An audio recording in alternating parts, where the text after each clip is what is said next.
Bonjour et bienvenue sur Planète Wargame. Aujourd'hui, on va parler de l'annonce concernant les règles de décor en 10e édition de Warhammer 40 000, ou plutôt sous couvert de décor, tout ça.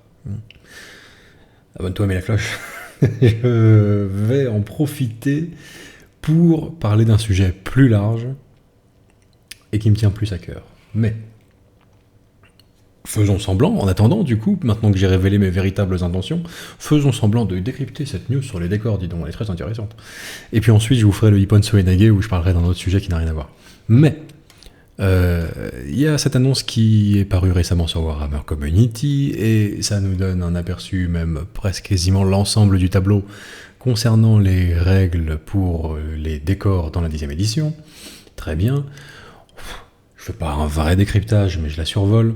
En vrac, le bénéfice du couvert, ça se traduit par quoi?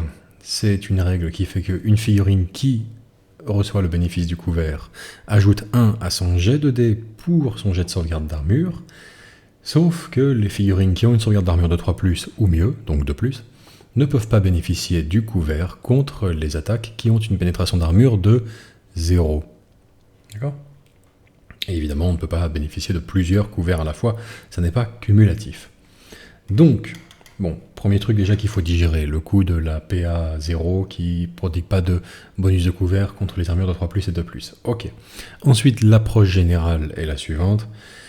C'est la nature du décor. Si c'est un cratère, une ruine, une colline, etc., il y a des 40 catégories comme ça, qui va du coup indiquer les règles propres à ce type de couvert-là. Bon, donc là, cratère, si une figurine est sur un cratère, même si elle n'est pas cachée du point de vue du tireur, eh bien, elle bénéficie du couvert, ok? C'est un exemple, c'est la plus simple, hein, celle-ci. Ensuite, c'est progressivement de plus en plus compliqué, évidemment, pour les autres pièces. Bon, là, pour les pipelines et autres trucs comme ça, eh bien, et les barricades, c'est la même chose, sauf que on va avoir une distance d'engagement pour le corps à corps qui est plus permissive, afin qu'on puisse charger d'un côté et de l'autre de la barricade, si la distance de 1 pouce ne permettait pas d'être engagé a priori avec l'unité ennemie. Bon, ça le permet, c'est comme en V9 hein, finalement. Sauf que voilà, c'est décliné un petit peu différemment, les débris, j'en passe et des meilleurs. Bon, la synthèse, qu'est-ce qu'on observe pour aller vite? Si j'attire quand même votre attention sur un fait particulier, parce que celui-ci passe un peu sous les radars, j'ai l'impression, vu que ça concerne les ruines, c'est pas dans l'encart de règles à proprement parler, mais c'est dans l'article néanmoins, où on nous dit que ces structures endommagées et écroulées bloquent complètement la visibilité de toutes les figurines à travers leur footprint. Footprint, on pourrait dire, je sais pas, rez-de-chaussée, on va dire, empreinte au sol, enfin comme vous voulez. Quoi qu'il en soit, et on nous indique bien que c'est en dépit des fenêtres gothiques ouvragées ou autres ouvertures type porte que pourrait comporter le décor à sa base. Donc, ça vient entériner un petit peu de manière officielle une règle, une convention, enfin quelque chose qui est né dans le milieu du tournoi, un petit peu de rendre tous les rez-de-chaussée entièrement bloquants, occultants. On ne peut pas tirer au travers, ni d'un côté ni de l'autre.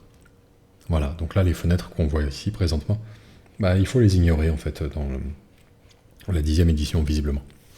Pour les règles de base en tout cas. Très bien. Ça vient aussi ajouter un petit truc sympathique pour la saveur uniquement. Plunging Fire, tir en plongée, comment on peut traduire ça? Tir plongeant, je sais pas, tir en contre... non. I have the high ground Anakin, it's over. C'est ça en gros. It's over Anakin.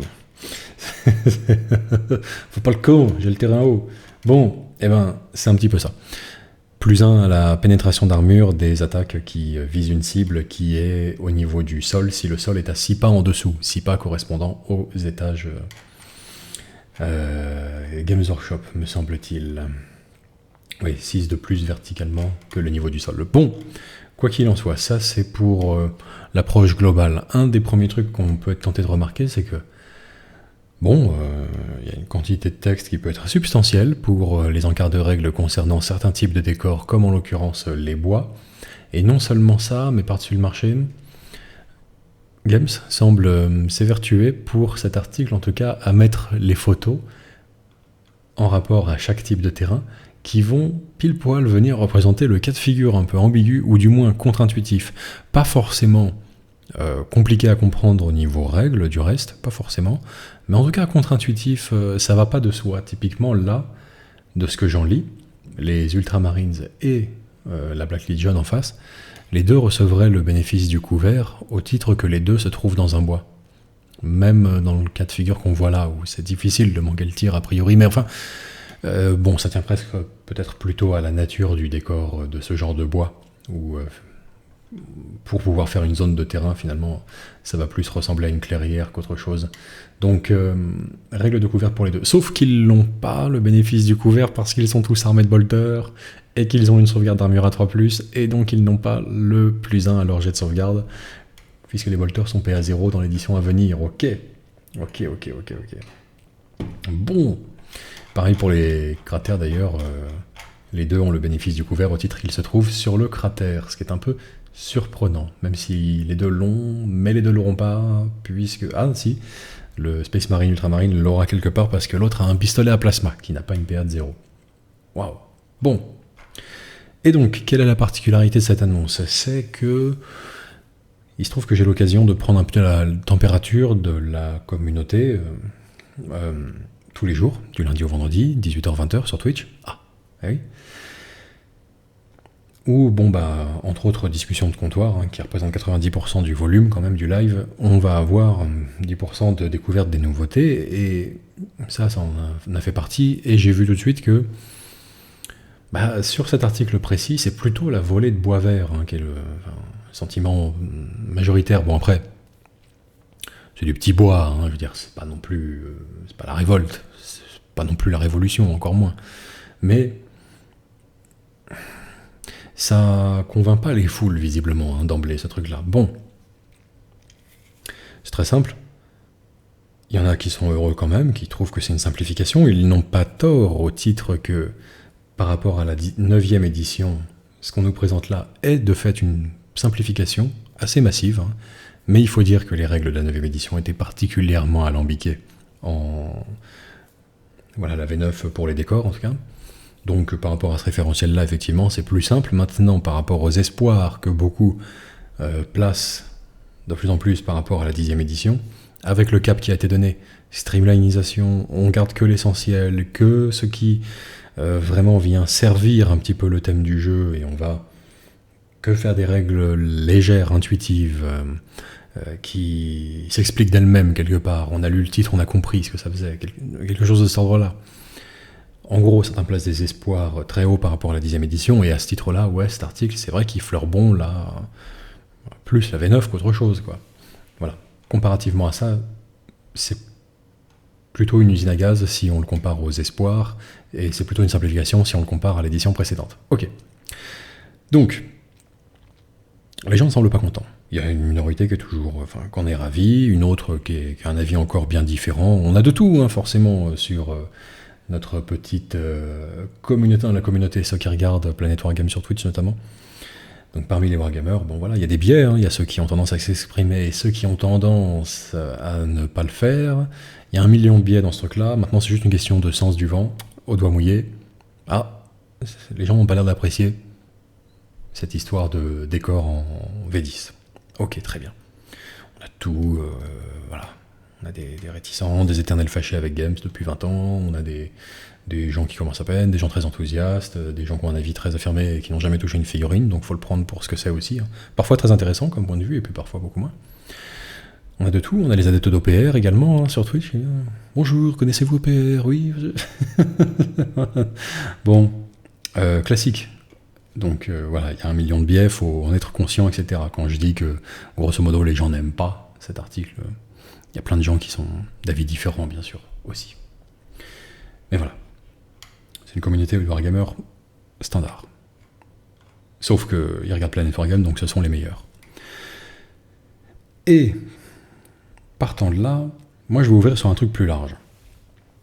Si ça vous plaît pas, parce que c'est vrai que c'est un peu contre-intuitif, c'est un peu alambiqué, ça commence mal avec cette règle de bénéfice du couvert qui est ouvertement classée parmi les règles de la catégorie arbitraire. Alors, comment est-ce que je me permets de classifier cette règle comme arbitraire? C'est suivant mon jugement arbitraire, qui est de dire une règle arbitraire, c'est une règle qui vient introduire des notions qui n'ont rien à voir avec le côté cinématographique, le côté intuitif, le côté narratif, le côté visuel. Ça va juste être une affaire de jeu, volonté d'équilibrer ou rééquilibrer les jeux, de caper certains bonus, de les limiter, voilà. Et c'est abstrait d'une part, mais surtout arbitraire en l'occurrence, de décider qu'un Space Marine derrière une ligne de défense, dans une ruine, ou etc., n'aura pas de protection particulière contre les petits tirs, mais on aura contre les tirs qui ont de la bonne PA, et que finalement s'il était au milieu de la pampa, ce serait pareil. Voilà, armure énergétique derrière un mur, ou armure énergétique pas derrière un mur, c'est pareil. C'est très arbitraire, on est d'accord.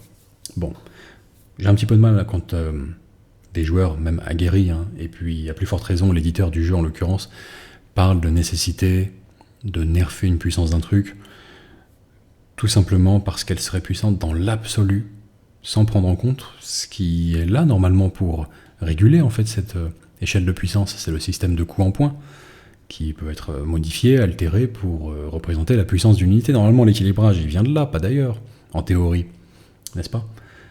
Donc là on a vu précédemment qu'avec les armes jumelées, c'était plus comme en V8 et V9, 2 fois le profil de l'arme standard, 2 fois le nombre de tirs de l'arme standard, mais désormais ça permet uniquement que de relancer les jets pour blesser, parce que c'était trop fort et difficile à équilibrer, nous disent-ils. Bon, je sais pas, il me semblait qu'il y avait un système fait pour ça, les coups en point. Étonnant, là, de pas distinguer fort dans l'absolu et fort d'un point de vue relatif, même pour l'éditeur du jeu, ou de faire semblant de pas le distinguer en fait.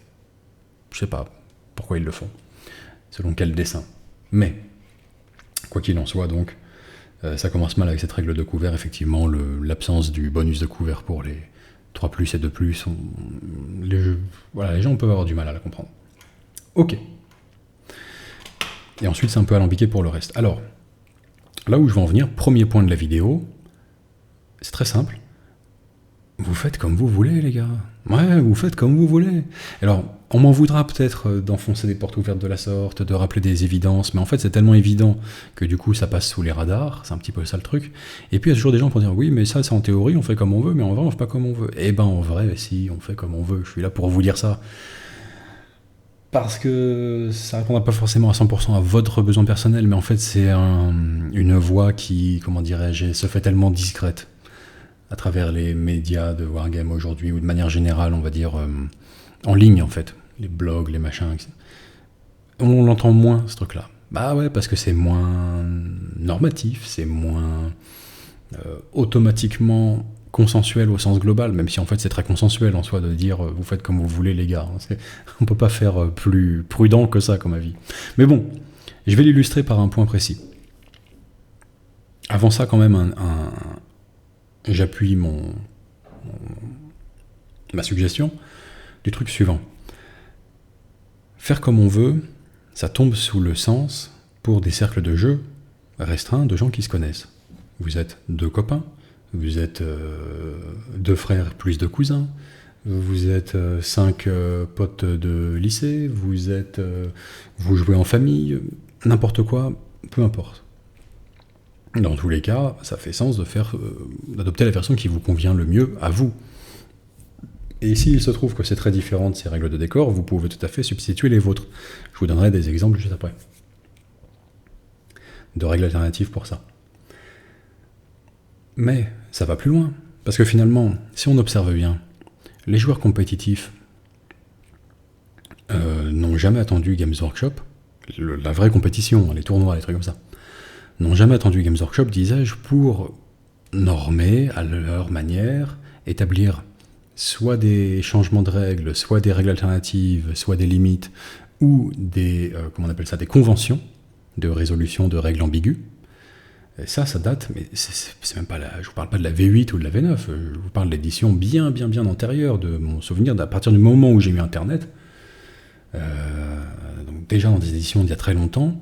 Vous voyez sur le Warfall les messages, voilà, tel tournoi, ces invités, etc. Et puis, ici, c'est pas de triplette. Pas 3 fois la même unité, par exemple. Ici, pour les décors, ça se passe comme ci, ça se passe comme ça.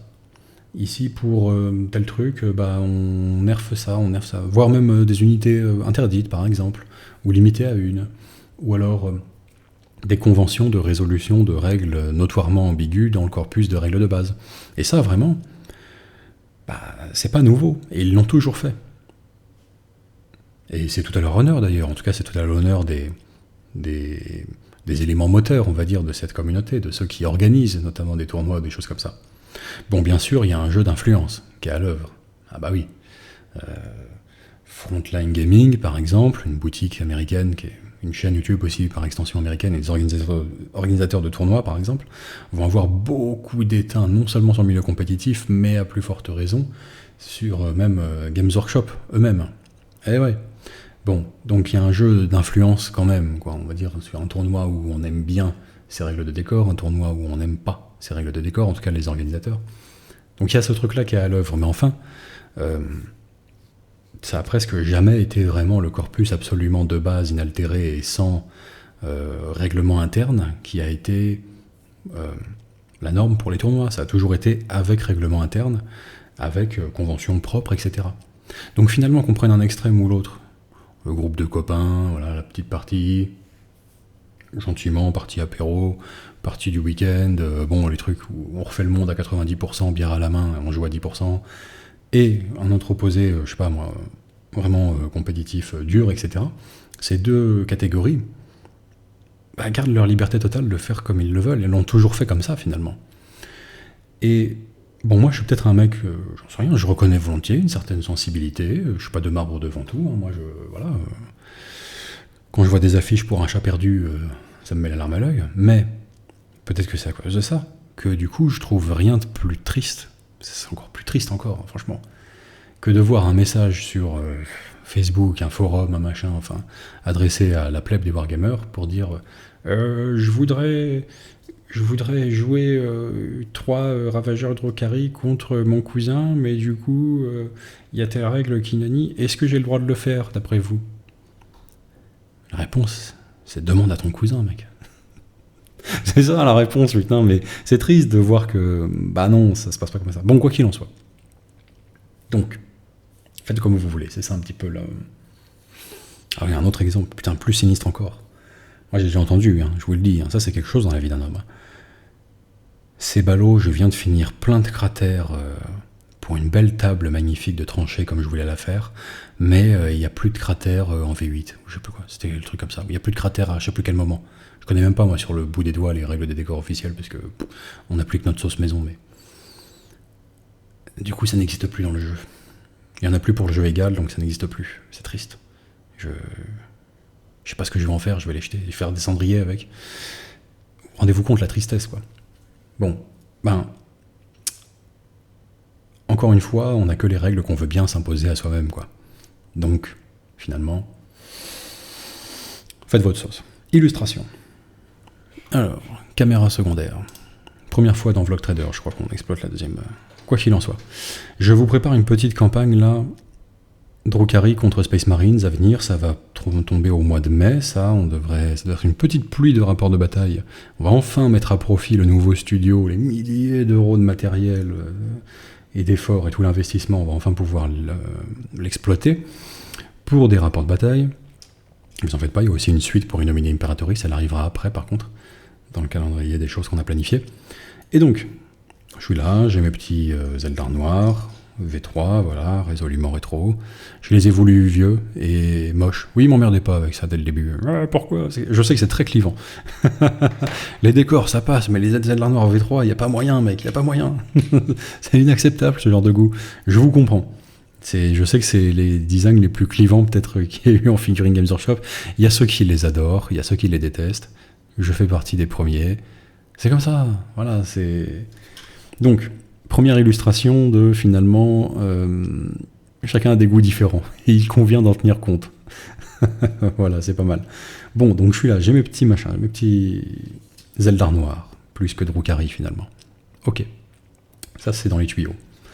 Maintenant, j'enfonce le clou, sur le côté, chacun a ses goûts, et donc il faut faire en fonction, ça sert à rien d'essayer de convaincre les autres. pour appuyer mon argumentation et pour éviter que vous n'essayiez de me convaincre en commentaire que je ferais mieux de jouer de nouveau Drukhari, écoutez, je vous le dis, comme ça vous me foutez la paix, j'ai toujours trouvé Rossi De Palma 10 fois plus sexy que Scarlett Johansson. Au bas mot. D'accord ? Donc, vous pouvez plus rien pour moi, c'est peine perdue, c'est fini. Pas la peine d'essayer de me convaincre, je suis loin quoi, je suis parti loin. Maintenant, le projet, c'est quoi ? C'est de pouvoir jouer mes petits vieux Eldar noirs sur des raiders qui ne sont pas moins vieux. Pourquoi je voulais cela en particulier ? C'est un élément important pour le choix de ces figurines pour cette armée. C'est qu'on peut y placer, finalement, sur les petites plateformes, ces petits Eldar noirs tels quels. Et ça, sur les véhicules découverts, ça m'a toujours chagriné. Soit on les représente vides, les trucks orques, les raiders, etc. Soit on les représente remplis. Mais alors, qu'est-ce qu'on fait une fois que les figurines ont débarqué ? S'il y a les 3 petits Eldar suspendus, comme dans le kit de Venom ou de Raider moderne, qui sont-ils finalement, ces gens-là, une fois que l'escouade de 10 a débarqué ? Je pensais que c'était eux, mais ils sont encore sur le véhicule une fois qu'ils ont débarqué. C'est compliqué. Les Eldar noirs de Schrödinger, bordel, ils sont dans le véhicule et pas dans le véhicule en même temps. Bon, chacun ses problèmes mentaux, moi j'ai cela. Quoi qu'il en soit, je voulais ces véhicules découverts où on puisse... poser les figurines dessus avec leur socle, quoi. C'est les mêmes qu'ils soient dedans ou à l'extérieur du véhicule. Et du coup, je découvre, parce que j'ai pas joué Eldar Noir dans les éditions récentes, que dans le codex Drukhari V9, on ne peut avoir une arme lourde, qu'à partir du moment où on a 10 figurines minimum dans les escouades. Moi, ça m'embête, parce que je veux faire des escouades de 6 pour que ça fasse des micro-bandes de pirates sur leurs raiders, et surtout que les 6 figurines, à raison de 3 par côté, tiennent tout simplement sur leur transport. Donc comme je fais des micros escouades de 6, j'ai pas accès à l'arme lourde si vous voulez. Eh ben, est-ce que vous pensez que ça va m'arrêter ? Pas forcément, je réfléchis un peu, puis je me dis, bon, allons-y quoi. Et j'ai envie de mettre des canons éclateurs, parce qu'il y en a plein sur les grappes de guerriers Drukhari anciens, donc déjà, ce serait du gâchis pour autre chose, il y en a plein. Et puis... aussi parce que ça ressemble à l'armement de base, toute l'escouade va tirer des petites échardes empoisonnées, c'est raccord esthétiquement, visuellement, voilà. Certains diront que c'est aussi moche l'un que l'autre, donc comme ça, mais au moins c'est harmonieux, si vous voulez. Donc, qu'est-ce que je fais ? Je les joue, voilà, tout simplement, dans des escouades de 6. Ça va pas faire basculer la partie, c'est vraiment pas une très bonne arme. Je pense que c'est moins redoutable que l'équivalent de fuseur Drukhari, j'ai oublié son nom là tout de suite en français, bon peu importe. Blaster, j'ai un doute. Donc, je les joue, je les paye en points, mais dans des escouades de 6. Je joue qu'avec des potes, là, voilà, de bonne aloi, ça va pas poser de problème. Et s'agissant des décors, vous pouvez faire pareil. Je vous donne un exemple. Alors, soit des joueurs organisateurs de tournois, etc., ou pour des championnats, vraiment des trucs encore au-dessus des tournois, on va dire, parce qu'il y a une dimension d'homogénéité mondiale qui est nécessaire, appliqueront leurs propres conventions en termes de décor à leur manière, celles qui leur conviennent. Peut-être que celles-ci leur conviendront parfaitement, auquel cas, parfait, ils ont ce qu'il leur fallait. Peut-être qu'ils les modifieront pour soir à leur agrément, en fonction, voilà. Et dans les petits groupes de jeu, un petit peu comme mes petits Eldar noirs à canon éclateur là, dans les escouades de 6, franchement, faites-le si ça vous va, quoi. Si ça va à vos copains. Ok. Deuxième point sur lequel je voulais appuyer, finalement... Oui, ça c'est la deuxième partie de la vidéo, c'est important.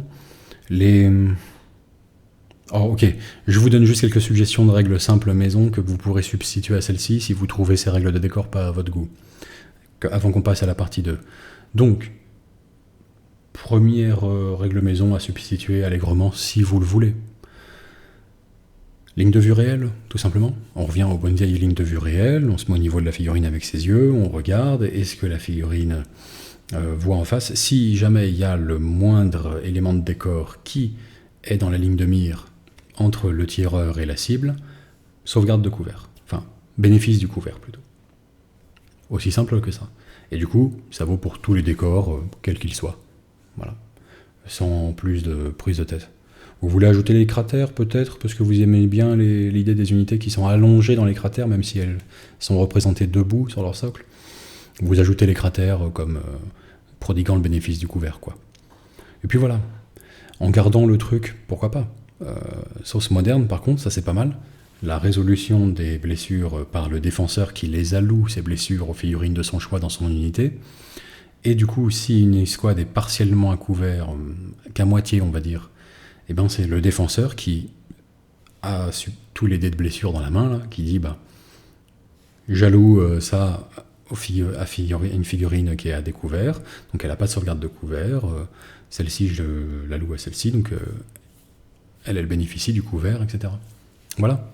Vous voulez un truc avec plus de finesse ou exotisme un peu chelou à votre manière, vous aimez bien que la différence entre une difficulté à toucher et une difficulté à perforer des défenses soit représentée, vous pouvez pourquoi pas dire -1 pour toucher pour les décors comme les forêts, les brouillards, nuages vaporeux, que sais-je, d'un truc industriel, les grillages qui obscurcissent la vue, ce genre de trucs, nuages de sport, Xenos, votre machin à vous, décors naturels, tout ça.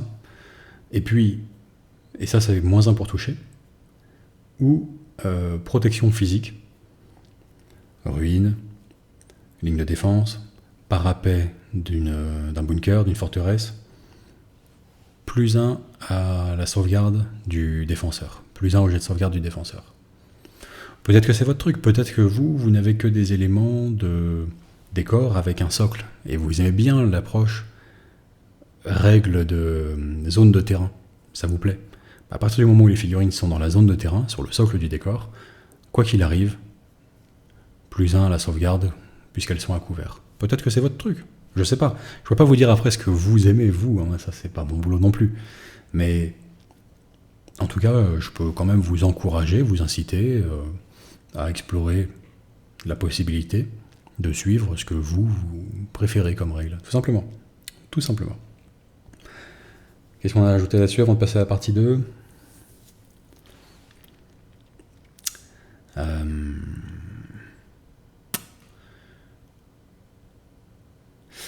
La partie 2, allons-y. Le jeu libre. C'est ça qui va concerner la partie 2. Il y a une minorité seulement de joueurs réellement compétitifs. Infime d'ailleurs. Ceux qui réellement physiquement se rendent de tournoi en tournoi, de championnat en championnat, pratiquent ce qui va s'apparenter à du sparring contre des adversaires ou sur TTS ou que sais-je pour perfectionner leur jeu, etc. Bon, ça se compte en centaines de personnes maximum, hein, vraiment, enfin, 200 personnes en France, peut-être vraiment assidus.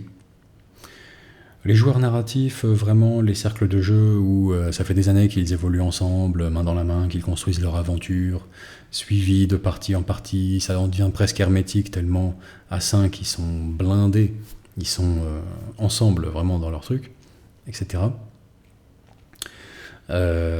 Pareil, c'est une minorité, hein, c'est pas, j'ai aucune idée du coup d'à quel nombre ça peut s'approcher, parce qu'ils sont discrets en général, nature un petit peu troglodyte ces joueurs-là, dont je fais partie.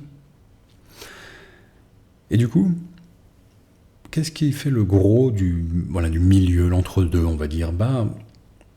C'est joueur occasionnel, qui veut un jeu normé quand même, qui tient la route, qui tient debout pour pouvoir disputer une partie et qu'elle soit directement prête à être exploitée avec comme système de règles avec un inconnu, qui veut jouer en famille, entre amis, entre machins, rencontres d'associations, au gré de clubs, qui ait un minimum de terrain commun quand même, d'entente, la base quoi. Et puis, au-delà, peut-être que derrière, on verra plus loin. Si on veut du plus narratif, on ira vers du plus narratif.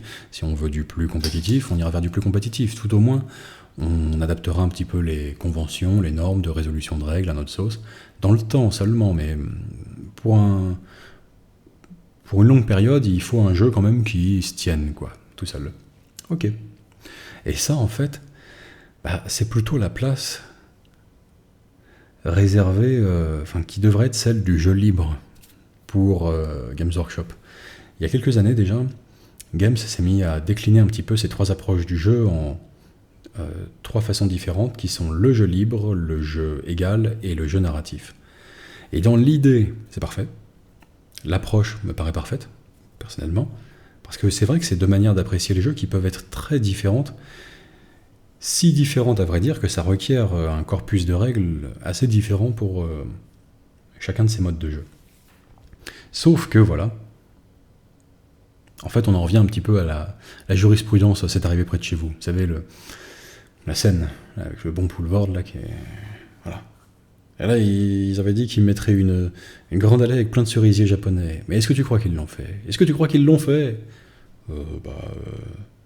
Non. Bah si, ils l'ont fait. Mais ils se sont arrêtés là, c'est ça le problème.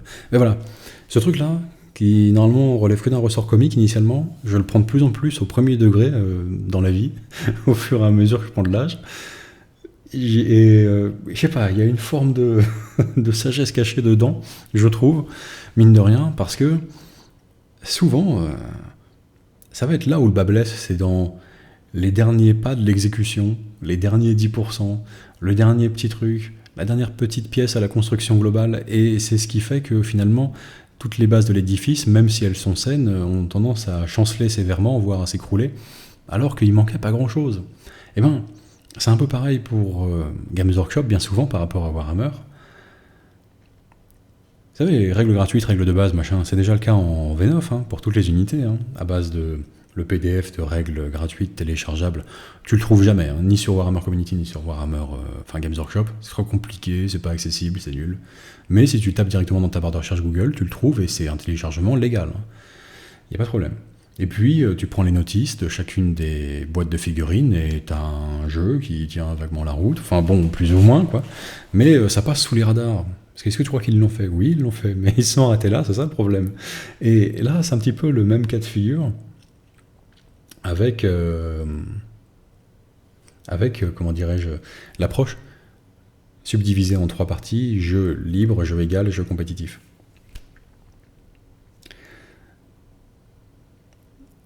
Le livre de règles a été découpé en 3, notamment à partir de la V8, c'était en tout cas assez marquant à ce moment-là. Sauf que jeu libre, en V8, c'était à la vas-y comme je te pousse. C'est pas un mode de jeu, en fait, en vrai. C'est... allons-y, quoi. Vraiment... qui a le temps pour les points? On en a rien à foutre. On vide son coffre à jouets. On joue au petit soldat, on fait n'importe quoi sur la table, on verra s'il en retourne, de quoi il en retourne, etc. Mode de jeu qui n'est pas jeté entièrement à la poubelle, du reste. Parce qu'en fait, c'est plus ou moins ce qui va se passer dans le cadre d'une initiation dans une Warhammer Store. Le vendeur va accompagner un débutant dans la découverte du jeu à travers une mini-partie qui va correspondre plutôt à du jeu libre. C'est pas tout à fait du jeu narratif non plus.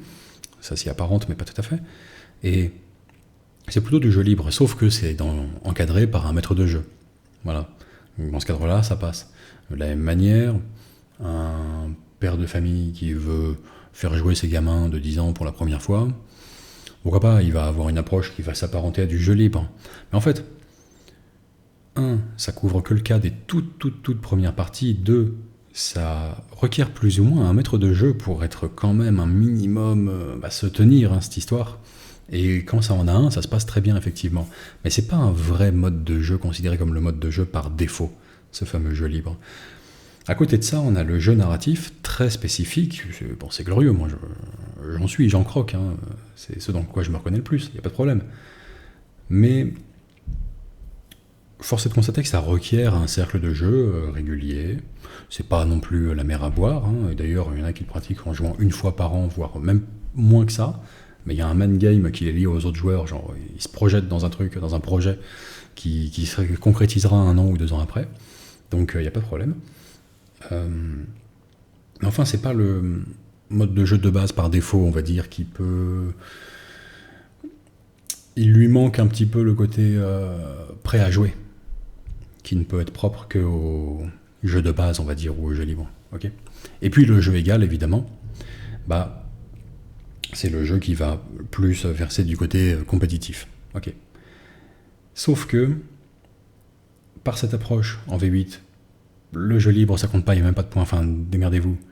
Du coup, Les joueurs transitent naturellement vers ce qui semble plus à un milieu de terrain, qui va être le jeu égal. Et en V9, qu'est-ce qui se passe? C'est que ce jeu égal devient un petit peu le jeu de base. Par quoi ça se traduit? Franchement, c'est quoi la V9? C'est la V8 patchée, tatillon édition.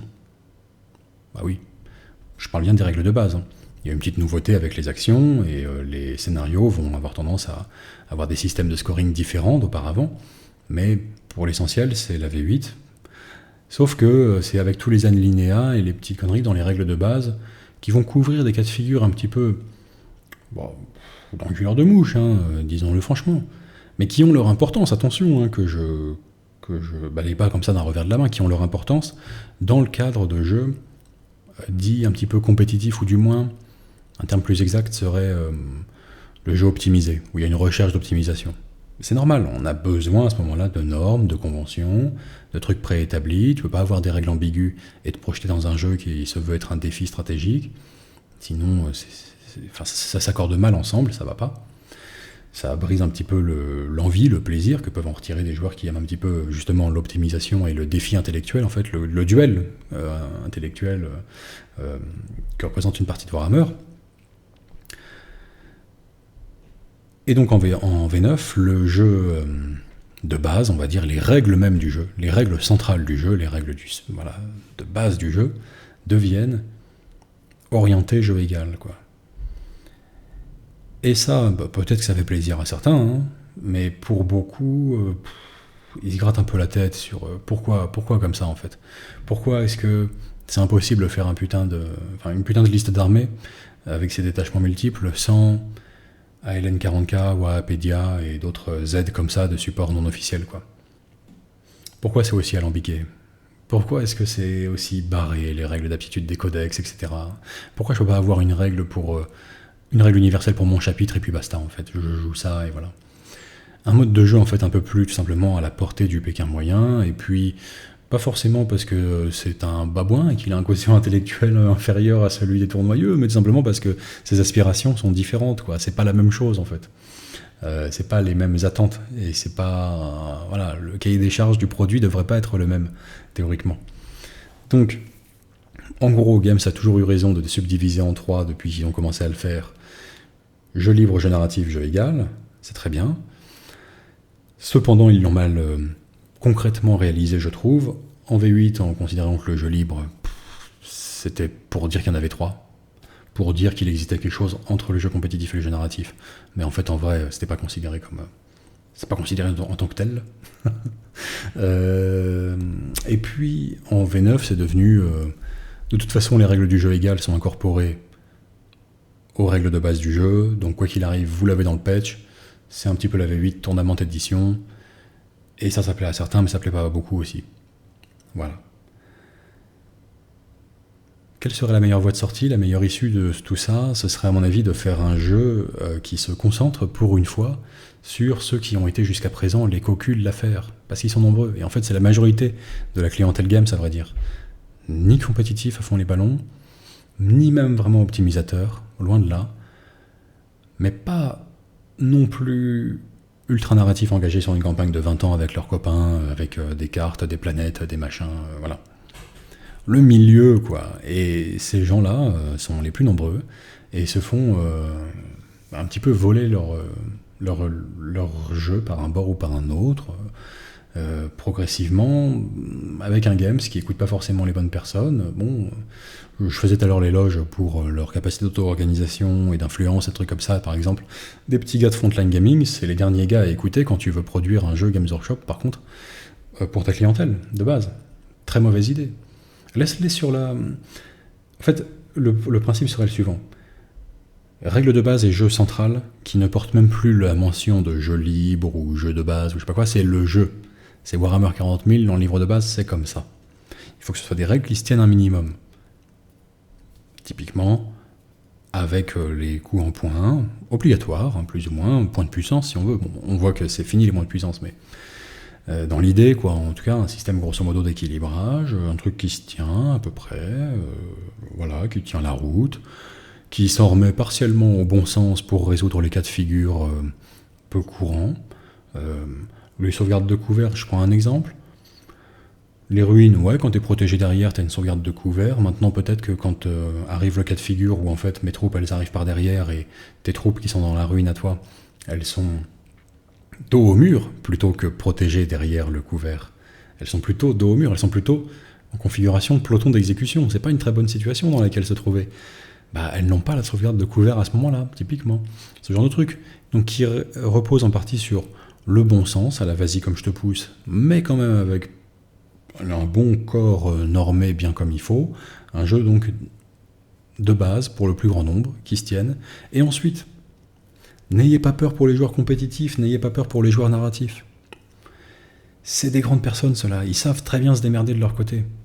Les joueurs compétitifs, encore une fois, n'ont jamais attendu Games pour s'auto-organiser, s'auto-normer, s'auto-faquer, réglementer, conventionner. Voilà. Les joueurs narratifs, ils ont toujours fait des trucs merveilleux dans leur grotte à leur manière, en s'entendant parfaitement sur... mais c'est des mecs, enfin vous n'avez plus idée, c'est fini quoi. Ils jouent en V3 avec les règles de détachement de la V9, mais en même temps avec les machins... ils sont... voilà. Et c'est très bien, c'est très bien. Mais juste le cœur du jeu, s'il pouvait avoir cet aspect toujours un petit peu réduit à son comment dirais-je, juste distillé à sa forme la plus simple et la plus opérante directement, mais quand même pas non plus, comment dirais-je, avec des joueurs à l'abandon, juste structuré en tout cas bien pour une partie du vendredi soir avec voilà, un inconnu, mais tranquillou, et ben je pense que Games se rendrait bien service à eux-mêmes et en même temps à leur clientèle en faisant ça. Voilà, c'est ce que j'en pense. Par ailleurs, ça ne les empêche pas d'aller, comment dirais-je, s'aventurer du côté compétitif en sortant un grand tournament de pack de saison. Donc par exemple, saison 2023-2024, grand tournament de pack édition, les scénarios, les normes, les machins, les facs, les règles additionnelles, les règles supprimées, des règles de décor encore peut-être 10 fois plus complexes s'il y en a besoin, ou alors des placements de décor imposés pour la saison de tournoi. Il n'y a pas de problème. Sortir des suppléments pour les joueurs narratifs uniquement, bien sûr, allez-y, foncez. Vous savez, on demande que ça, hein. Et surtout avec ce caractère éternel, là, c'est pas si mal, parce que qu'est-ce qui distingue un supplément comme guerres urbaines ou combat urbain d'un truc genre Vigilus, Psychic Awakening et tout, c'est qu'aujourd'hui, en fait, guerre urbaine, combat urbain, les gens le lisent encore, vont encore y puiser de l'inspiration, vont chercher là la source de ce qui sera leur prochaine campagne en V10, alors que Vigilus, Psychic Awakening, à part servir de cale-porte, ces trucs-là, ça sert plus à rien, hein. C'est terminé, hein. Plus personne les ouvre. C'est fini parce que c'était un micmac. Vous essayez d'en glisser 3 pages pour les joueurs compétitos à base de feuilles de détachement, de formation, de machin, enfin ça ressemble à ça.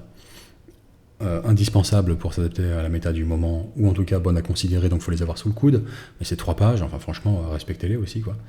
Le tout perdu dans un roman de lore saisonnier où ça fait avancer la timeline. Mais enfin, tout ça, on sait très bien que c'est à l'issue du cycle, c'est... voilà, on oublie, et les bouquins ne seront plus publiés.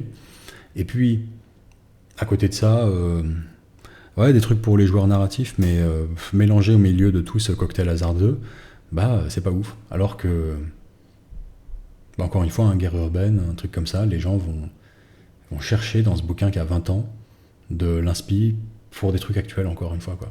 Ce qui est... Dans 20 ans, Psychic Awakening ou Vigilus, je miserais pas autant dessus, vous voyez. Bon... Mais ça, c'est presque un autre sujet, on s'aventure ailleurs. Synthèse de la vidéo. Les règles de décor de la V10 s'annoncent pas géniales, c'est vrai. C'est mon avis, vous êtes libre d'en avoir un différent. Mais, bon, pas tout à fait idéal pour le cœur de leurs joueurs moyens. Ça, c'est possible. Ok.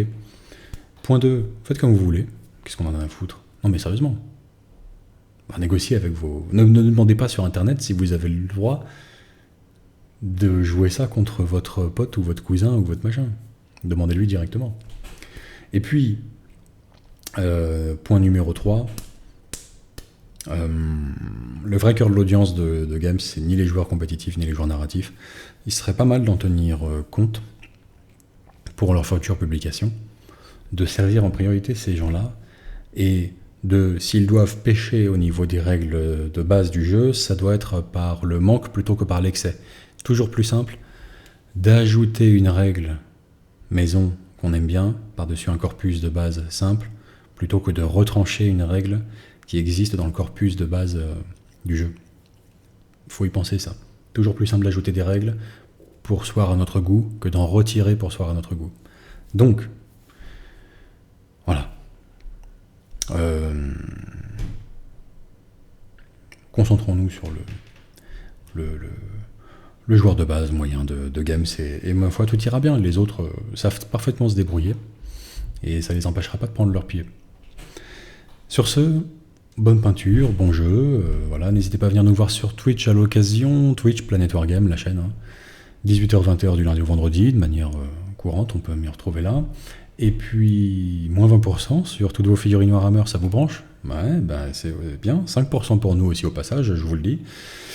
Sur My Hobby Place, c'est un bon deal, c'est plutôt un bon deal, on est d'accord. Bonne peinture, bon jeu, ciao. Et je me suis foiré.